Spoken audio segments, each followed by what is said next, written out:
வணக்கம். Com account manager accounting and billing சாஃப்ட்வேரில் mixed mode enable பண்ணுறதும் டிசேபிள் பண்ணுறதும் அதுக்குரிய டிஃப்ரென்ஸ், அதுக்குரிய ரேட் சேஞ்சஸ் எப்படி நம்ம சாஃப்ட்வேரில் அப்ளிகபிள் ஆகுதுங்கிறத பார்க்கலாம். அட்மின் கிளிக் பண்ணிவிட்டு company setting, B trade, enable mixed mode. இது பொதுவாக எஸ்ல இருக்கும். இப்போ எஸ்ல இருக்கிறப்ப என்ன நடக்குதுன்னு ஃபஸ்ட்டு பார்க்கலாம். சேல்ஸ் இன்வாய்ஸ் ஓப்பன் பண்ணிவிட்டு இது ரீட்டைல் ரேட்டில் இருக்குது. இப்போ நான் F1 ப்ரெஸ் பண்ணி மிக்சட் மோட் கொண்டு வந்துடுறேன். மிக்சட் மோட் எனேபிளில் இருந்தால் மட்டும்தான் இந்த M வரும். அது நோவில் இருந்துச்சுன்னா டைரெக்டாக ஹோல்சேல் ரேட் வந்துடும். மிக்சட் மோட்டில் 01 கோடு கொடுக்குறேன், வறுத்த நிலக்கடலைங்கிறது லோட் ஆகிடுது. இப்போ F4 ப்ரெஸ் பண்ணுறப்போ item details and rate update option வருது. இதில் இதுக்குரிய ரேட்டு டீட்டெயில்ஸ் எப்படி கொடுத்துருக்கோங்கிறத பார்க்கலாம். ரீட்டைல் ரேட்டு 160 ரூபா, ஹோல்சேல் குவான்டிட்டி 2 கிலோ, 2 கிலோவுக்கு மேலே வாங்குறப்போ 150 ரூபா அப்ளிகபிள் ஆயிரும்.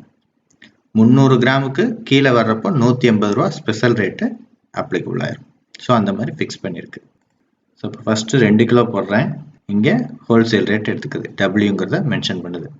அடுத்து அகைன் 01 போட்டு 1 கிலோ போடுறேன், 160 ரூபா எம்டியாக இருக்கிறப்போ ரீட்டைல் ரேட்டோட கான்செப்டை எடுத்துக்குது. 1/4 கிலோ போடுறேன், 180 ரூபான்னு ஸ்பெஷல் ரேட்டு நமக்கு இதில் அப்ளிகபிள் ஆகிடுது. இது மிக்சட் மோடில் போடுறப்போ இந்த மாதிரியான கான்செப்டில் வரும். 2 கிலோ 2 கிலோவுக்கு மேலே ஹோல்சேல் ரேட்டு, 300 கிராம்லேருந்து 2 கிலோ வரைக்கும் ரீட்டைல் ரேட்டு அப்ளிகபிள் ஆகிடும். 300 கிராம் 300 கிராமுக்கு கீழே பார்த்தீங்கன்னா ஸ்பெஷல் ரேட்டை எடுத்துக்கிறோம். மற்றபடி ஆறில் இருக்கிறப்போ ஆட்டோமேட்டிக்காக ரீட்டைல் ரேட்டு, இப்போ நம்ம 2 கிலோ போட்டாலுமே ரீட்டைல் ரேட்டை எடுத்துக்கிறோம். எகைன் F1 2 டைம்ஸ் ப்ரெஸ் பண்ணுறேன், டபிள்யூன்னு வந்துடுது ஹோல்சேல் ரேட்டு. இப்போது நம்ம வறுத்த நிலக்கடலை 1 கிலோ போட்டால் கூட 150 ரூபா ஹோல்சேல் ரேட்டு எடுத்துக்கிறோம். ஸோ இங்கே மிக்சட் மோட்டில் இருக்கிறப்ப மட்டும்தான் ஆட்டோமேட்டிக்காக ரேட் கன்வர்ஷன் நடக்கும். 3 விதமான ரேட்டை வந்து அப்ளிகபிள் பண்ணிக்கிறோம். எகைன் இன்னொரு தடவை பார்க்கலாம். Mixed mode 2 kilo, 1 kilo, 1/4 kilo, 3 விதமான ரேட், ஒரே பொருளுக்கு 3 விதமான ரேட் அப்ளிகபிள் ஆகுது. நெக்ஸ்ட்டு கம்பெனி செட்டிங் போயிட்டு எனேபிள் மிக்சட் மோடுங்கிறத நோ கொடுத்து சேவ் பண்ணிடுறேன். இப்போ சேல் இன்வாய்ஸ் வரேன். இப்போ F1 ப்ரெஸ் பண்ணுறப்போ ரீட்டைல் ரேட்டு ஹோல்சேல் ரேட்டு 2 மட்டும்தான் இங்கே வந்து மாறி மாறி வரும், மிக்சட் மோடு வராது. இப்போ இது எப்படி ரேட்டு வந்து சேஞ்ச் ஆகுதுங்கிறத பார்க்கலாம்.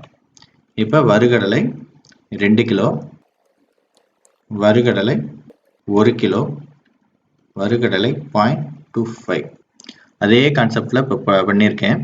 இப்போ பார்த்தீங்கன்னா 160 160 180, இப்போ 2 ரேட் மட்டும்தான் எடுத்துக்கிறோம். அந்த மிக்சட் மோடில் போட்ட மாதிரியான கான்செப்டில் இங்கே ரேட் கன்வெர்ட் ஆகாது 2 கிலோவுக்கு, ஏன்னா நம்ம ரீட்டைலில் இருக்கோம். சப்போஸ் நம்ம இதை F1 ப்ரெஸ் பண்ணி ஹோல்சேலுக்கு மாத்திரம் அப்படின்னா மேஜர் டிஃப்ரென்ஸ் இதுதான். F1 ப்ரெஸ் பண்ணோன்னே ஆட்டோமேட்டிக்காக போட்டிருக்கிற அத்தனை ஐட்டத்துக்கும் ஹோல்சேல்னா ஹோல்சேல் ரேட்டுக்கு மாற்றி கொடுத்துரும், ரீட்டைல்னா ரீட்டைல் ரேட்டுக்கு மாற்றி கொடுத்துரும். இப்போ ரெண்டுமே ஹோல்சேல் ரேட்டுக்கு மாறிடுச்சு. இந்த 1/4 கிலோ நம்ம ஸ்பெஷல் ரேட் கொடுத்துருக்கிறதுனால இது மட்டும் சேஞ்ச் ஆகாது.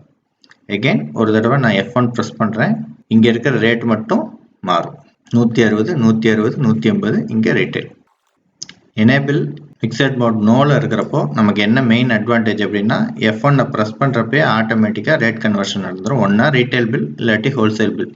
இப்போ ஒரு 2-3 பொருளுக்கு பார்க்கலாம். 01 1 கிலோ, 02 1 கிலோ, 03 1 கிலோ, 01ல் 200 கிராம், 02ல் 200 கிராம், 03ல் 200 கிராம். இப்போ இது முழுக்குமே ஸ்பெஷல் ரேட்டு, இது ஃபுல்லுமே ரீட்டைல் ரேட்டு. இப்போ F1 ப்ரெஸ் பண்ணுறேன், இந்த ஃபஸ்ட்டு இருக்கிற 3 ஐட்டமே ஆட்டோமேட்டிக்காக ஹோல்சேல் ரேட் எடுத்துக்குது. 150 330 54, இப்போ 160 340 58, இந்த மாதிரி ஆட்டோமேட்டிக்காக கன்வர்ஷன் ஆயிரும். கீழே இருக்கிற ஸ்பெஷல் ரேட், ஏன்னா நம்ம 300 கிராம் 1/4 கிலோ கம்மியாக வாங்குற அந்த ஐட்டங்களுக்கு ரேட் வந்து சேஞ்ச் ஆகாது. நன்றி, வணக்கம்.